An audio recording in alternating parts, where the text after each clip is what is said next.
अस्सलाम वालेकुम स्टूडेंट्स, आज का लेक्चर हम स्टार्ट करते हैं अपने प्रीवियस टॉपिक को कंटिन्यू करते हुए।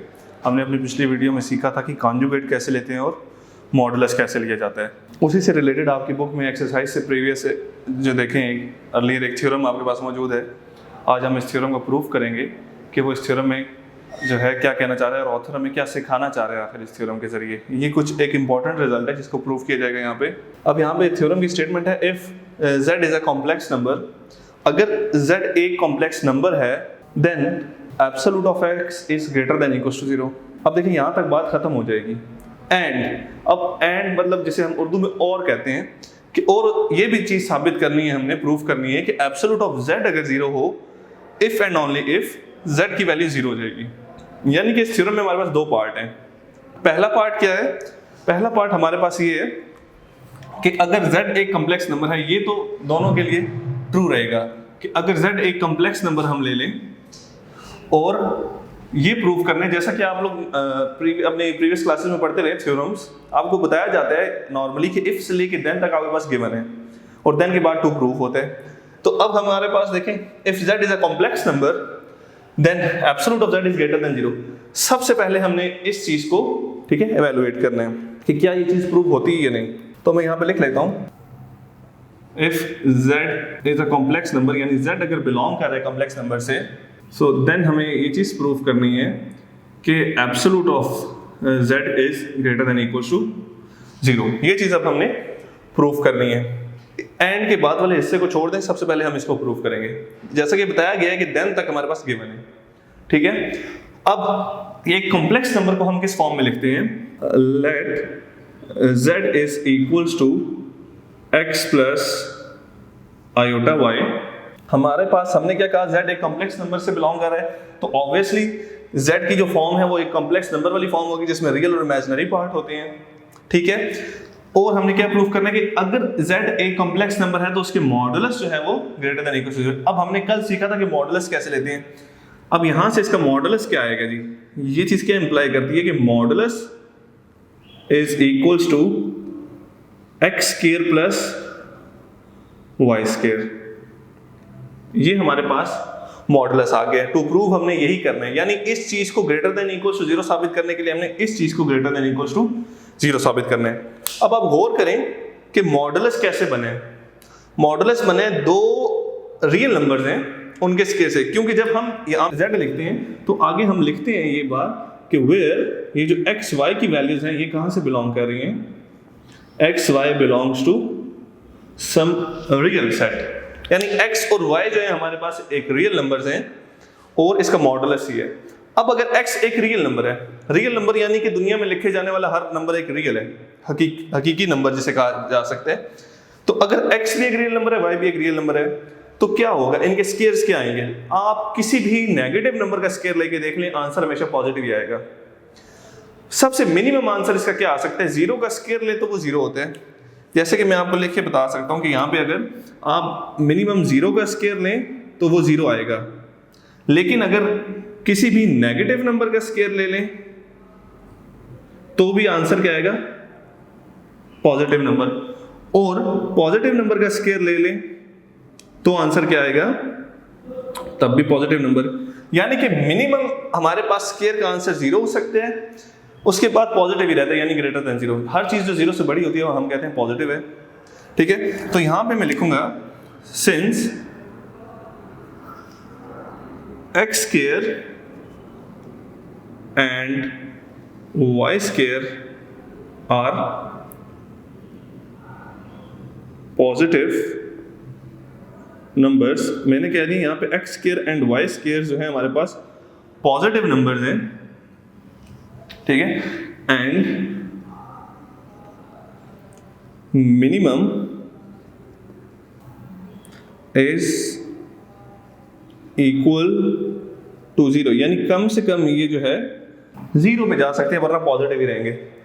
अगर ये नंबर भी पॉजिटिव है, ये नंबर भी पॉजिटिव है, इसको मैं लिख सकता हूं, अगर मेरे पास ये नंबर भी एक पॉजिटिव नंबर है और मिनिमम 0 पे जा सकते हैं, और ये नंबर भी पॉजिटिव है और मिनिमम 0 पे जा सकते हैं, तो अगर इनको ऐड कर लें तो तब भी क्या होगा? तब भी इनका आंसर जो है वो greater than equal to zero ही आएगा। क्यों? क्योंकि अगर हम पॉजिटिव नंबर्स को या मिनिमम जीरोस को ऐड करेंगे तो जीरो आ जाएगा, या पॉजिटिव नंबर को ऐड करेंगे तो पॉजिटिव आ जाएगा। ठीक है, अगर ये पॉजिटिव है तो दोनों साइड पे स्क्वायर रूट ले लें।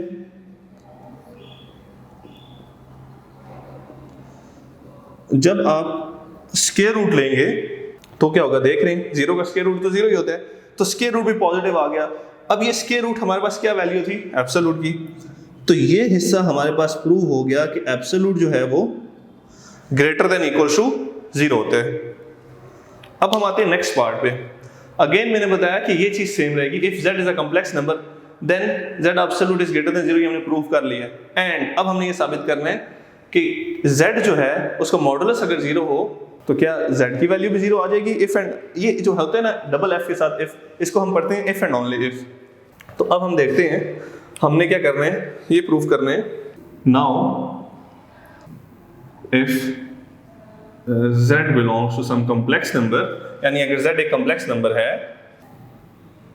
then आपने ये प्रूव कर लिया एंड आपने ये इस चीज को लेके चलना है। यहाँ पे लिखें and z absolute is great equals to zero if and only if के लिए हम ये वाला सिंबल यूज करते हैं, z is equals to zero।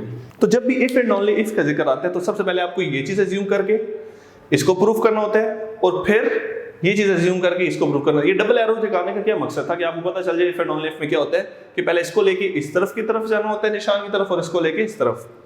अब देखें हमें पता है कि z एक कॉम्प्लेक्स नंबर है तो इसकी फॉर्म ऑब्वियसली क्या होनी चाहिए, x प्लस आयोटा y। अब हमारे पास देखें हमने एज्यूम ये करना है, further assume z absolute is equals to zero.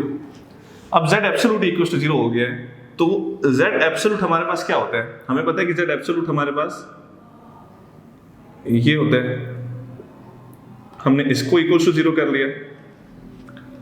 अब taking square on both sides आपके पास आ जाएगा x square plus y square equals to zero. अभी मैंने आपको पीछे बताया कि क्या पॉसिबिलिटी थी कि इन दोनों का जवाब जीरो आ सकता है। यहाँ पे तुमने ये शो किया ना जीरो या जीरो से बड़ा, तो क्या पॉसिबिलिटी थी, ये तब भी पॉसिबल हो सकता है जब ये वैल्यूज खुद जीरो हो। So which is possible only if x square is equal to zero and y square is equal to zero. ये तभी पॉसिबल हो सकता है इनका सम जवाब जीरो आ जाएगी अगर ये जीरो, और अगर ये जीरो होंगे सो क्या इंप्लाई होता है, x की वैल्यू किसी भी नंबर का स्क्वायर कब जीरो होता है, जब वो नंबर खुद जीरो।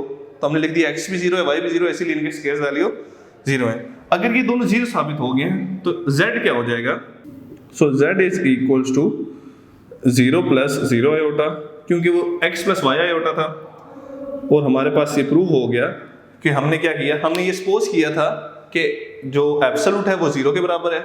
इससे हमें पता लगा कि अगर ये जीरो के बराबर है तो हमारे पास z खुद एक नंबर जीरो हो जाएगा।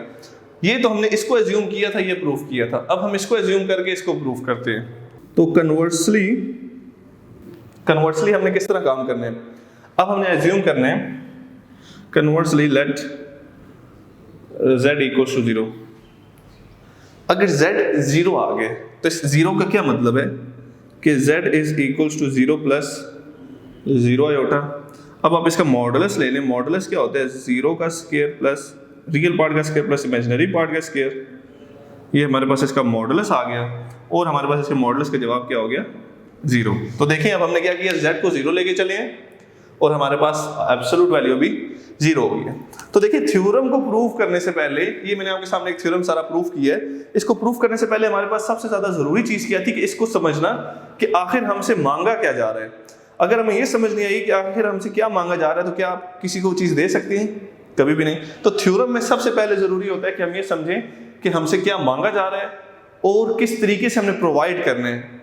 ठीक है, तो ये एक आपके नॉलेज के लिए बहुत इंपॉर्टेंट थ्योरम था, क्योंकि इसको आगे यूज भी किया जा सकता है आपके एक्सरसाइजेस को सॉल्व करने के लिए, और इससे हमारे बहुत बड़े बड़े रिजल्ट्स आसानी से हल हो जाएंगे अगर किसी को भी ये थ्योरम याद हो।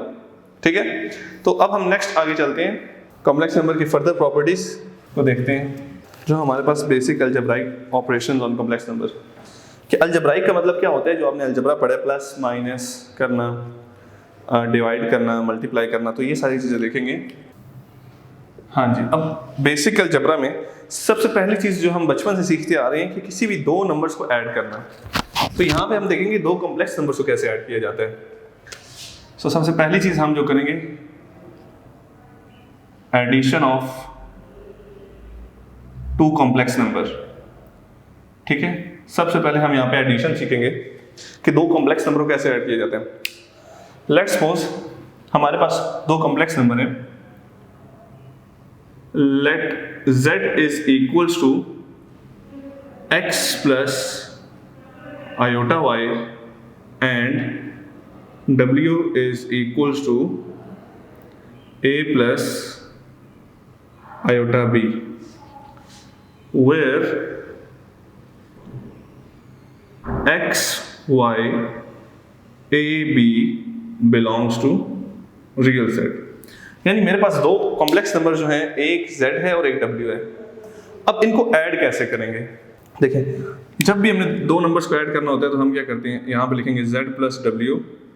ठीक है, z हमारे पास क्या आ जाएगा, हमारे पास z जो हमने लेट किया है, देखिए जो हमने दो नंबर्स लिए हैं वो भी कॉम्प्लेक्स सेट के लिए हैं। कॉम्प्लेक्स सेट में कैसे नंबर होते हैं, एक रियल और एक इमेजिनरी पार्ट। इसका रियल है, इसका इमेजिनरी है। अब इसमें देखिए इसका a रियल है और b इमेजिनरी है। तो हमने सबसे पहले z की वैल्यू लिख ली एंड देन हम क्या करेंगे, w की वैल्यू लिख देंगे। अब ऐड करने के लिए इनको क्या करेंगे, सबसे पहले आपका काम है ब्रैकेट को ओपन करना।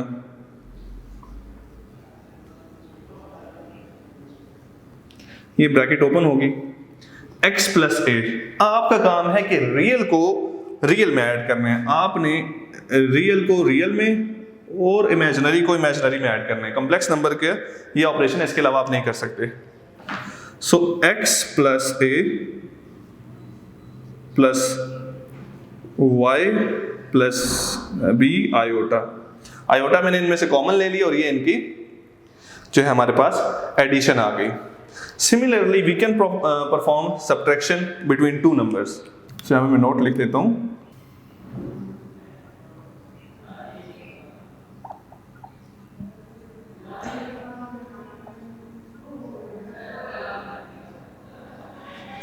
Similarly, we can perform subtraction between two complex numbers। इसी तरीके से हमने सब्ट्रैक्शन परफॉर्म करनी है, जहाँ एडिशन का साइन लगे वहाँ पे हम सब्ट्रैक्शन का साइन लगा देंगे। इसके बाद आ जाते हैं कि हमारे पास मल्टीप्लिकेशन कैसे होती है। सेकंड जो हम स्टडी करेंगे वो होगी हमारे पास multiplication of two complex numbers. तो अब हम मल्टीप्लिकेशन देखते हैं।